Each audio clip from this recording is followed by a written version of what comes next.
What does it really take to move a nation of over 1 billion people? Well, it takes steel, it takes wheels, and it takes a serious vision for the future. So today, we're going to dive into Jupiter Wagons, a company that's right at the heart of India's mobility sector, and see how it's literally building the hardware for a rising superpower. And look, this isn't just about trains and trucks. Nope. This is the story of a company that's found itself at the absolute core of India's huge economic expansion, building the essential stuff that keeps a nation moving forward. Okay, so to really get where Jupiter is going, you first have to understand where it came from. And that story, it starts with the very wheels of the nation itself, India's massive logistics network. Right now, India is going through nothing short of a logistics revolution. We're talking huge national projects like PM Gati Shakti that are designed to create this incredible integrated network, upgrading everything from the railways to the ports. And all of that, it creates a massive demand for the exact things Jupiter Wagons builds. And for decades, this right here has been Jupiter's bread and butter. The company has been a leader manufacturing these freight wagons that are, the real workhorses of the Indian railway system. But here's the secret sauce to their leadership. They aren't just putting parts together. They are vertically integrated, which is a fancy way of saying they control the whole process. They have their own steel foundry making critical components. This gives them total quality control from start to finish. And that's exactly why they've become this trusted partner for over 60 major companies, delivering everything you can imagine, from cement wagons to car carriers.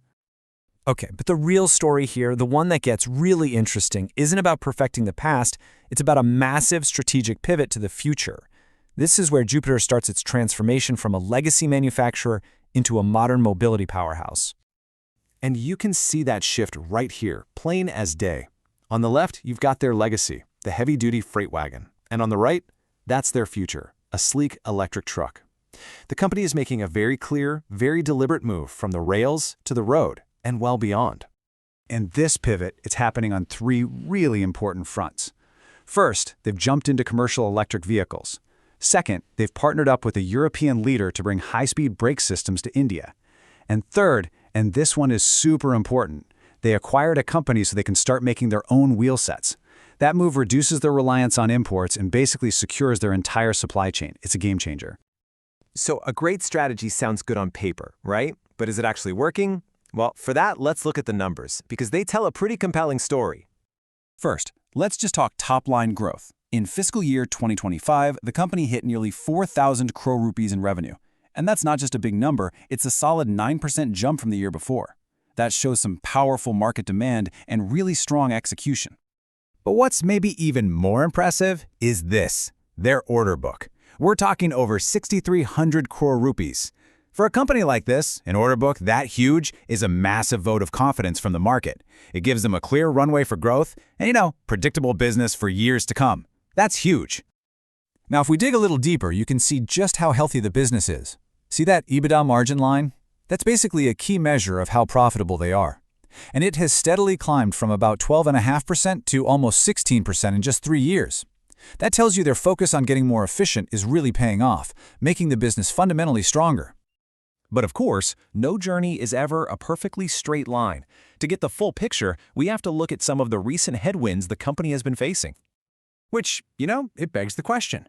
After all this incredible growth, can that momentum just keep going on forever, without a hitch?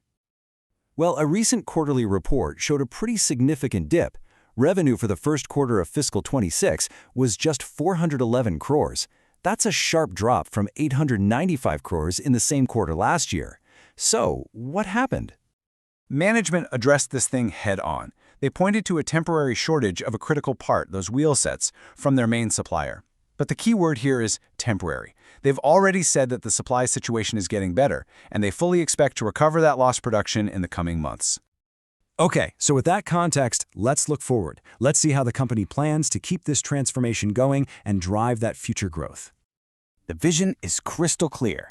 They're moving to become a one-stop shop, a totally integrated player that provides solutions across the entire mobility spectrum. We're talking rail, road, and everything in between.